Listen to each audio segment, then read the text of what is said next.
Auntie Claire, at lalo na itong Net25, galit na galit sa inyo itong isang OFW na si Dean Chase na kung saan ay di umano'y hawak niya ang legit na documents tungkol po dyan sa Beverly Hills Police Report. Nako, pinakita po niya dito kung paano malaman kung legit o hindi. Nako, galit na galit siya at napamura sa pinagagawa nyo, Auntie Claire, at itong Net25. Ito, panoorin po natin yung paliwanag niya. Pinakita niya mismo kung paano malaman kung legit ang document o hindi. Kasi ito lang naman si Dean Chase ay isa ito sa nagbulgar na di umano'y sangkot ang cute nating First Lady, Lisa Marcos, sa nangyaring krimen dyan sa Amerika. Ito, panoorin natin siya.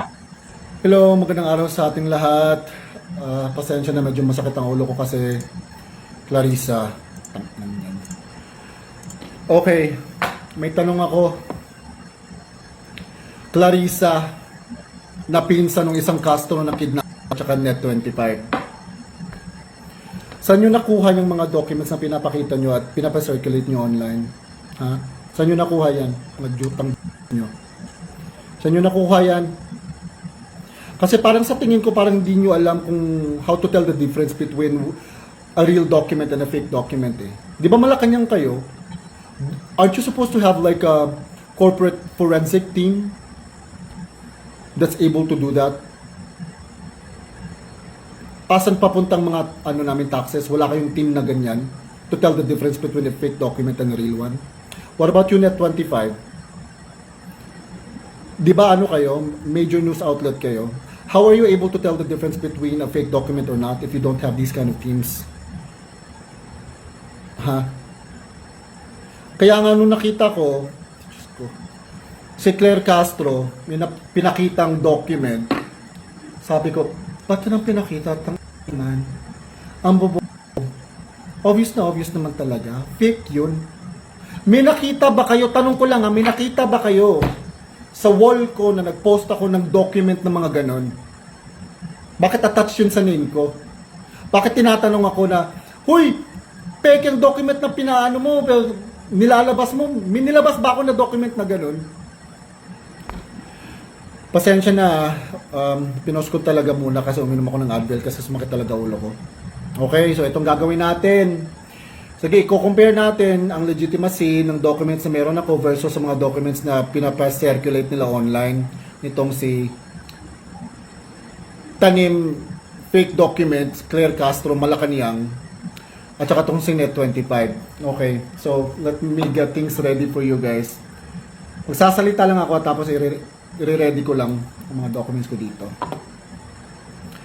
Okay, so sa mga di nakakaalam kasi, ang trabaho ko dito sa Amerika, nasa Legal and Fraud Department ako.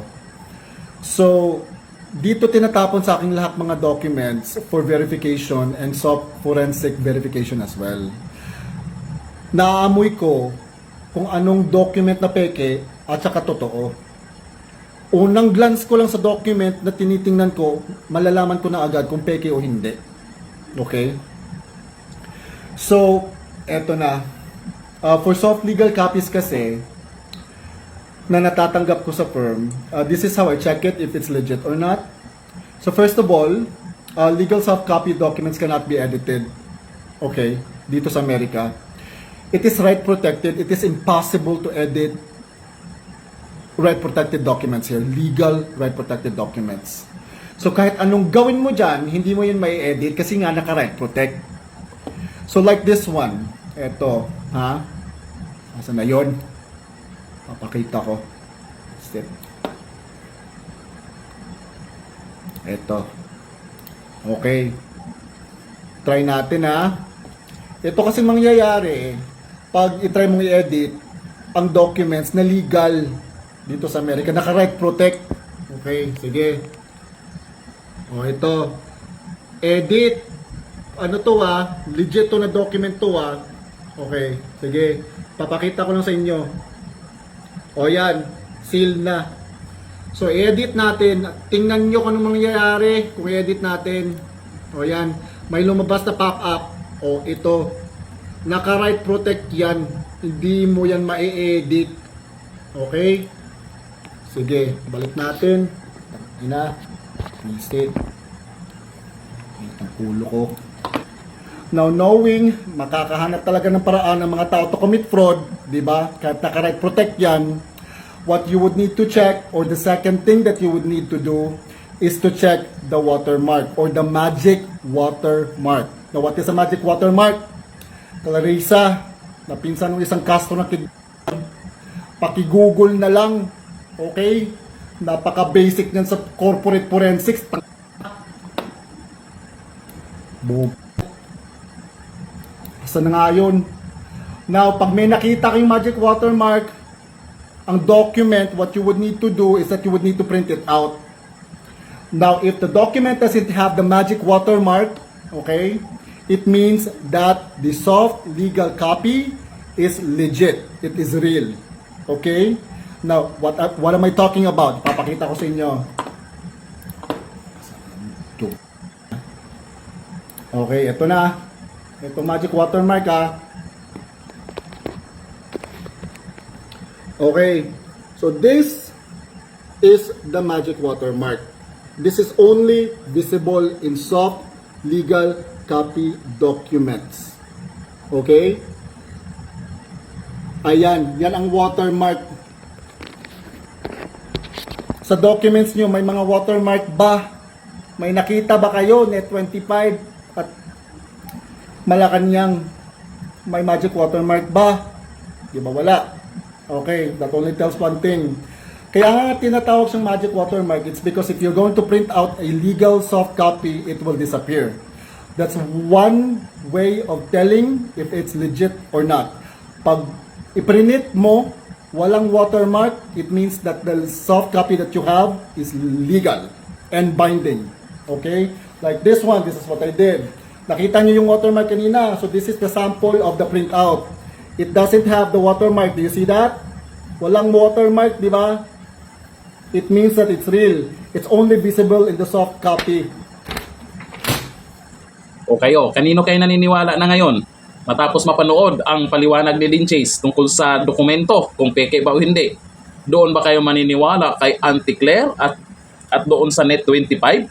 Or dito kay Dean Chase? Pero para sa akin, malinaw na malinaw ang paliwanag ni Dean Chase tungkol po sa mga dokumento nung inilabas na dokumento nila Auntie Claire at etong hawak niya. At kung paano malaman kung legit o hindi, na ipaliwanag niya ng maayos, ganun dapat. Para alam natin kung kanino tayo maniniwala. Hindi yung maglabas lang po tayo ng dalawang dokumento, sasabihin, ito peke, ito totoo. Hindi natin alam ang basihan kung saan yung totoo o hindi, di ba? At least dito, sa paliwanag po niya, para sa akin, mukhang malinaw ang paliwanag ni Dean Chase tungkol sa mga dokumento na yan. Kaya malamang, pwedeng totoo nga at sinabayan lang ng hindi totoo para sabihin ay peke po yung mga kumakalat ngayon na sabi-sabi, nasangkot daw ang ating cute na first lady. Nako, magkaalaman naman yan. Bandang huli, lalabas naman talaga yan. Ito namang mga dokumento na legit di umano na hawak po ni Dean Chase at alam ko ay may hawak na rin po si Maharlika dyan kasi nagkita po sila netong nakaraan. Ay may oras naman siguro kung kailan nila ilabas lahat yan kasi siyempre pagdating sa mga masiselang bagay kagaya neto ay hindi basta-basta nila inilabas kasi itong si Dean Chase, siya may hawak sa dokumento na yan, wala man siyang inilabas. Wala po siyang pinakita pero bakit may lumabas tapos sasabihin fake yung lumabas? Nagets nyo ba yung ginawa nila? Ito, basahin po natin yung mga nag-comment tungkol po dyan. Mukhang galit na galit si Dean Chase sa nangyayari ngayon.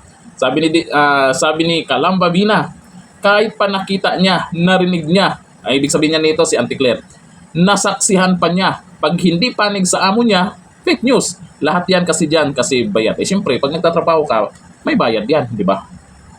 Sabi ni Elsie Teves, may drama pang pa-courtesy resignation. Tas retain lang din, di kanuhay tanggapin. Ambot oy, oo nga, kasi nakaraan pa yun yung courtesy resignation. Tapos hindi naman tatanggapin ni Junior, wala din. I-announce nyo pa na mag-resign kayo, tapos hindi naman din pala matutuloy. Para lang may mapag-usapan. Ano, paawa ipe? Sabi ni Maria Ledita, sayang naman ang tiwala ng taong bayan, Net25, pakikorek naman. Abangan po natin, baka may paliwanag po ang Net25 sa mga susunod na araw tungkol po dyan sa inilabas po nila At tungkol po dito sa sinasabi po ni Dinche, sana makarating po sa Net25 para naman na magkalinawan. Bakit ba natin sabayan ng peke kung meron namang totoo? Di yung totoo yung dapat ilabas. Yun nga lang, ayon kay Dinches, wala pa naman siyang inilabas. Wala pa siyang naipos. Pero bakit may lumabas na tapos peke pala? Alam na this. Baka inunahan yung, kasi sabi-sabi na, napag-usapan na. Malay natin, sinabayan, tapos sasabihin ang nilabas, peke, para sabihin hindi totoo yung kwento. Di ba? Parang ganun kaya. Ano kaya sa tingin nyo? At kung sino kaya ang naglabas ng dokumento na to? Kasi yung mga unang nagkwento noon pa sa mga nangyari dito sa krimen sa Amerika, itong sila Dinches. Pero wala pa naman silang inilabas na dokumento. Mas maganda kasi galing sa kanila. Kasi sila yung nandyan. At sila yung nakakapunta doon sa Beverly Hills Police. Di ba? Dapat, yun ang abangan natin. Sa kanila galing. Yung galing kay Maharlika or galing kay Dinches. Pero wala pa silang na-post talaga na Beverly Hills Police Report. Yung lumabas ngayon, di ko lang alam kung kanino yun. Sa tingin nyo, sino kaya ang nagsasabi ng totoo? Totoo kaya nasangkot ang ating cute na First Lady sa mga nangyari? Comment tayo dyan. Hanggang dito na lang. Thank you. Bye-bye.